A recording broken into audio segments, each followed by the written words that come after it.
Welcome to another episode of the Read Pile. Today I'm taking a look at the removed dust jacket of the David Michelinie, Erik Larsen Spider-Man Omnibus. There is a particular Spider-Man story that I've been wanting to reread for years, and I've been checking Amazon once every 6 months at least, seeing if I can get it for a decent price, and I never could.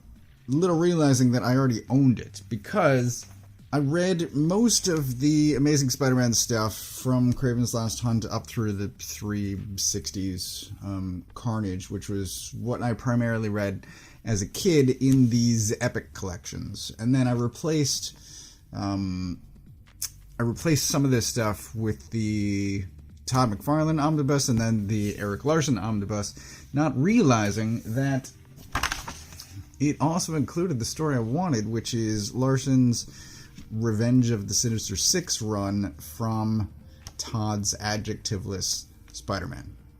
So this is what I wanted to reread, and I already had it. So after reading the ultimate death of Spider-Man against the Sinister Six, I'm like, hey, let's finally go revisit that. Also, it's timely because Hasbro is doing a Danny Ketch Ghost Rider, so everything just fell into place. I think I'm going to be taking down my Illuminati shelf that has, I'm going to say, run its course, and replace those figures with Danny. I have a head swapped, I think it's the motorcycle head on the Old Man Logan body. So I've got a plainclothes Wolverine, I have a multitude of Spider-Men, and I'm still waiting on a decent Hulk to make a new Fantastic Four. This is not quite New Fantastic Four. It seems that my memories of events got jumbled up in the subsequent decades, but I thought that the New Fantastic Four were in this, and it's 3/4 there. Oh my god, look at this. Erik Larsen, by the way, I made a brief comment when I was talking about Death of Spider-Man, that I like Bagley. Bagley is my mental image of Spider-Man, but Bagley is not my favorite Spider-Man artist, and it is Erik Larsen, of all people. I love the way Erik Larsen draws Spider-Man. I love the way he draws in general, but his Spider-Man is my favorite. We'll be showing off some more later. This guy, by the way, reminds me of both a little bit Doomsday and Super Patriot.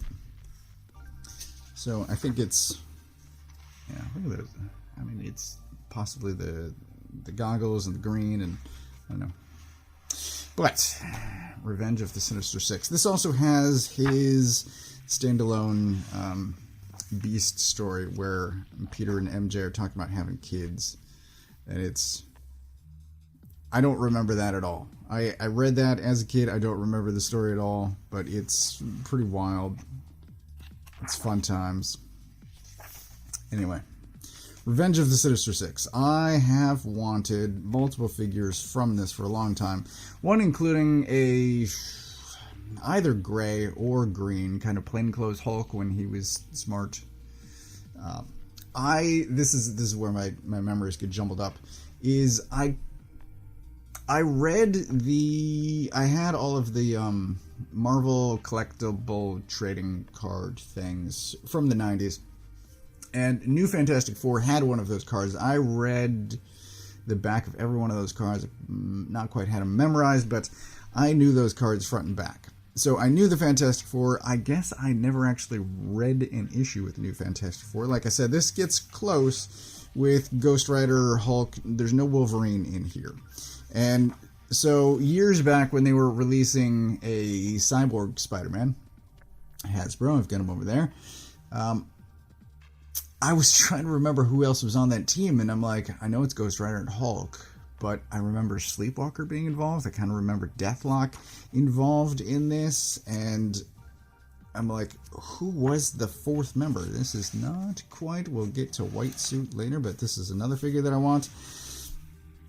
And it's obviously Wolverine. He's the fourth member, but Sleepwalker's in this. Sleepwalker, Deathlock, Ghost Rider, Hulk, Spider-Man, obviously. But Solo, I forgot about Solo. He's got these awesome. Oh my god, I love the art in this. This, by the way, is still a hell of a lot of fun. There he is. Look at that. Glorious. There's the white business suit too. This is the version of Dr. Octopus that I want for my shelf. White business suit. Here he's got adamantium octopus arms. Solo. I might take a Solo as well. This is amazing. I love. Oh my god. So I frequently complain about the writing from this. Let me pause for a moment. I frequently complain about the writing from earlier comic decades. I can sometimes tolerate the 90s stuff. Generally, if I had nostalgia for it the first time, I can't stomach much 80s or earlier than that. This is still a hell of a lot of fun. I think it still holds up. There are some dated references, but that's to be expected 30 years later. This, though, is one of the things that I wanted to show, because Larsen here is writing and drawing, and when you have that much creative freedom, you can do whatever you want, including filling practically 2 entire pages with word bubbles. And look how just he keeps shrinking the size just so he can cram more words in there. I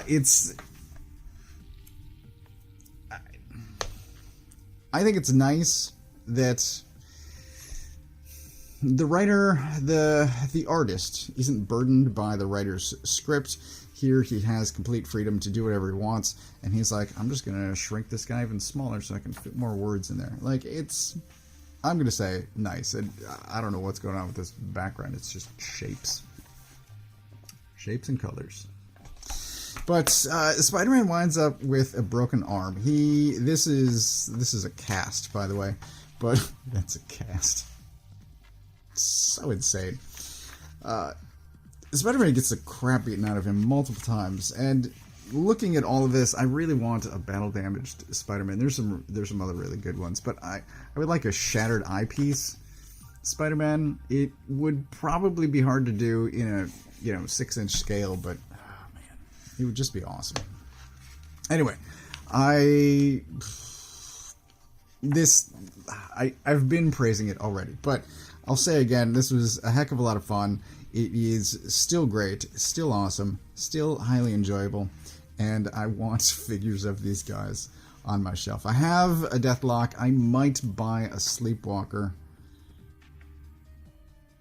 I have, let me see, who else? I have Mysterio, I have Hobgoblin, I have a Vulture. Doc's the one I'm missing. I also have Sandman. Sleepwalker, I just checked Amazon. He's like $13.50 right now.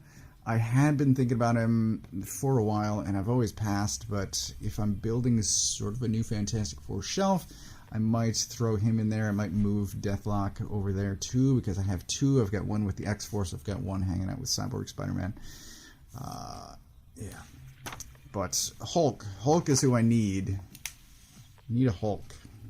Like I said, here he's gray. In the actual new Fantastic Four, he is gray Hulk at the time. I'll take either one. Just give me, not a savage rampaging Hulk figure. You got close with the patch white suit Hulk. Kingpin Hulk. It's just Joe Fixit Hulk. I'm waiting for plain clothes. Anyway, Nova shows up too. Sort of a round robin-ish reunion, but yeah, I loved all of this. Such fun. The art's amazing. The writing's great. Oh my god! Just Gog shows up. I forgot about Gog. It's great. It's great. I could pour over every page of this and just be, oh my god, look at this. There's a reason Erik Larsen is my favorite Spider-Man artist. It's great, and he is also a fantastic writer. If you have not had the opportunity, definitely reread this. I'm getting a Ghost Rider. I hadn't fully decided, but I'm leaning that way. I think I'm going to wind up getting a Ghost Rider, and I will fill in the gaps in the shield there. I'll probably paint it a metallic instead of a plastic color, but yeah, I think I'm going to make a new Fantastic Four shelf, because there's a lot of nostalgia to this. I like, for one, he's just got, because the cast falls off. Oh my god, there's so many little things in this that I found so fun. It's still great, still great. There he is, battle damaged some more. Like I said, there's a shirt of him. There's a shot of him shirtless in this, and I'm like, that looks great too. Where he's just in the spider pants and he's shirtless. He's walking around the house. I don't know where it is. He writes Mary Jane well. He writes them married together well. There it is. Yeah, I'd take so many figures. So many figures. I'd probably buy a Solo, and who cares about Solo? Anyway, this is great. This Omnibus is amazing. Absolutely get this Omnibus if you have the chance. Otherwise, get the Revenge of the Sinister Six. Marvel should reprint that because it's fantastic. But this is great. I had an absolute blast revisiting this. Whew. And now I want some toys.